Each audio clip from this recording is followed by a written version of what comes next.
In today's video, we're going to learn just a little bit more about Emmett Till's murder from Ben Hampton. Don't forget to like, comment, and share. Okay, Ben. Okay, you ready? Okay, Ben, we were talking before. What was the town? I've never been to Money. I'm gonna go down there in a while. But what was Money? What's the town of Money like? Well, it was like, You got to say the town of Money was like. well, it wasn't nothing but a grocery store, a little, they say a gas station where it was a gas pump, and another little store, it wasn't no size, so. Let me ask you again. You have to say, the town. You have to say Money. See, I understand what the interviewer is trying to do. He's trying to get a little bit more out of the person, but I really hate when people interview people like this. You ask a question, they answer it. Sometimes it might come out in a simple form. Not everything is meant to be drawn out, but I do understand what he's trying to do. Let me know your thoughts about that in the comments. You have to Mine. say. You have to say it in your sentence when I ask you the question. Mm-hmm. Okay, so let me ask you again, and you can say a little more than that. Okay. I want you to tell me what it was like. So the audience here is watching this film at home, let's say, and most of them are never going to get to Money. Right. So what was the town of Money like? Well, Money, it was a small town with just about 100 people around, and it really wasn't too much to offer, nothing but a grocery store, gas station, and that was it. And we had a school, Money School, that we used to go across the track and come to the store, everything. Then we go back, that's all. It wasn't nothing really special, Just a little tiny town. A little town, small. You want to hang out this frame, or should I go? No, you can do it if you want. So did you know you went in the Bryant store before? What was the store like? A lot of time. Say I went into the Bryant and tell me about it. Well, I went in there during the lunch break, and we used to go in there and buy candy and and pops and stuff. Doing it just every day, we went in there, and really, I didn't think that those people like that, Now, I'm going to be honest with you. I've heard about stories like this where, naturally, I wasn't born back in them days. It's a little bit before my time. So let me know in the comments whether I'm right about anything that I'm about to say. I've heard situations where, people of color or black people will go into those type of stores, and our money was not ever good enough to take from our hands. We had to put it on the counter, which is crazy. They had no problem taking the money. For some strange reason, they didn't want that interaction between human to human. Now I don't know for sure if that's true or not. So let me know in the comments your thoughts about that. Have you heard that? And also let me know other stories you possibly have heard.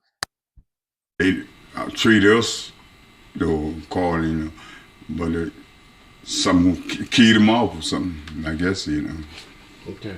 What was Bryant like? What kind of guy was he? Well, he was kind of soft-talking guy.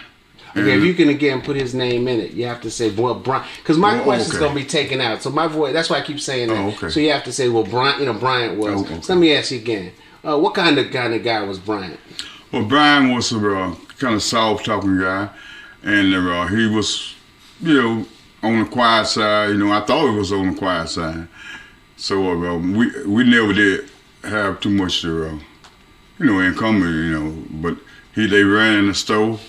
Him and his brother, they ran the store there, and his brother's wife, she worked in the store, and they was poor people, and they worked in the field themselves, they drove tractor for themselves, had a little plantation, probably about 100 acres or something, and they had to work it themselves, So they weren't rich white people? No, they're real poor,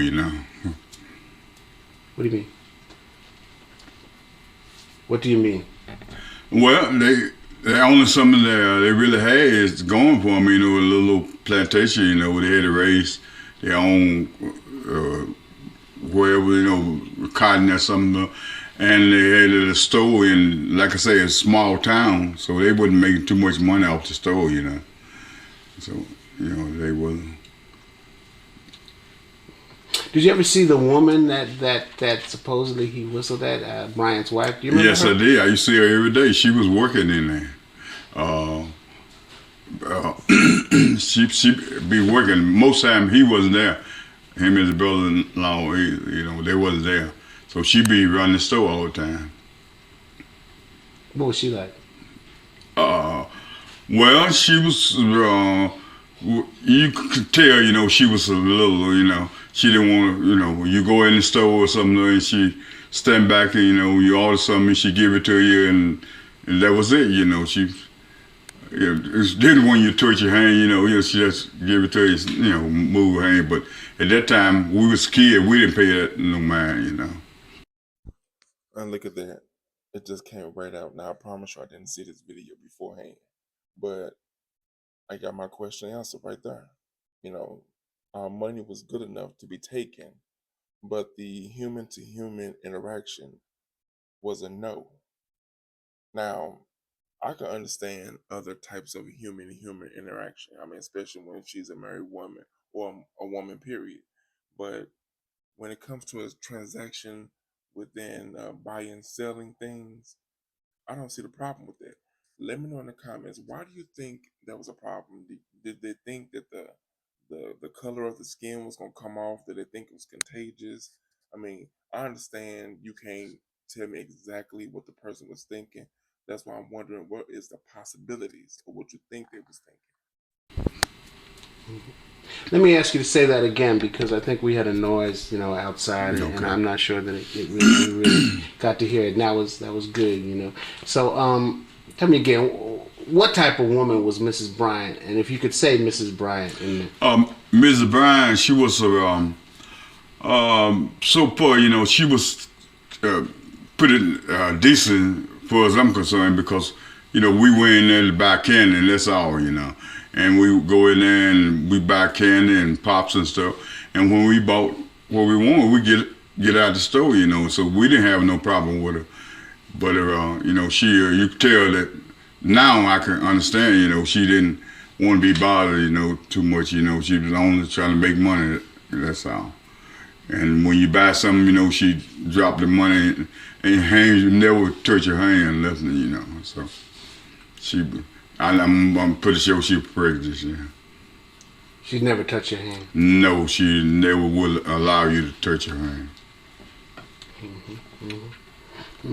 Was that common? What were white folks like back there in Mississippi? What were they like?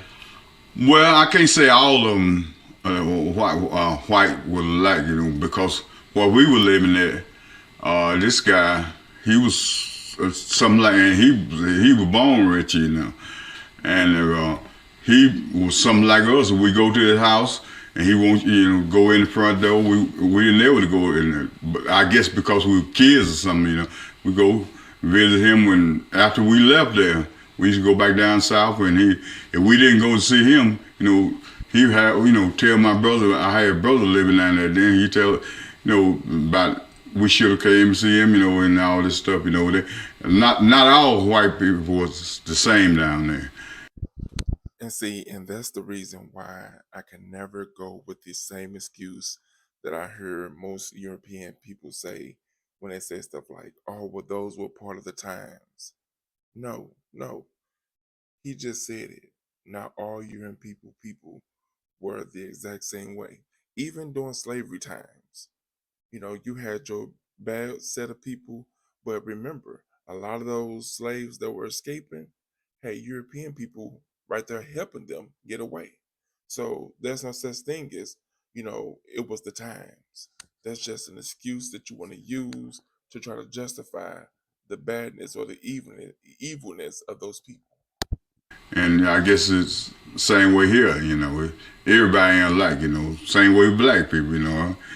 It's, we some people, you know, some black I wouldn't want to live next door to, and you know, so that's where it went, you know. One of the things that we want people to understand who see this film, Yeah. that people I think sometimes don't understand is that in a lot of ways it seems that black people. We have to change.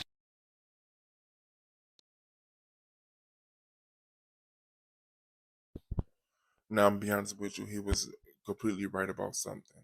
You know, there are some black people and there are some European people that you definitely do not want to live next to. It's the mindset of these people. Maybe it's the upbringing. I don't know. Let me know your thoughts about that in the comments. I know that this was a short interview, but there is a part two.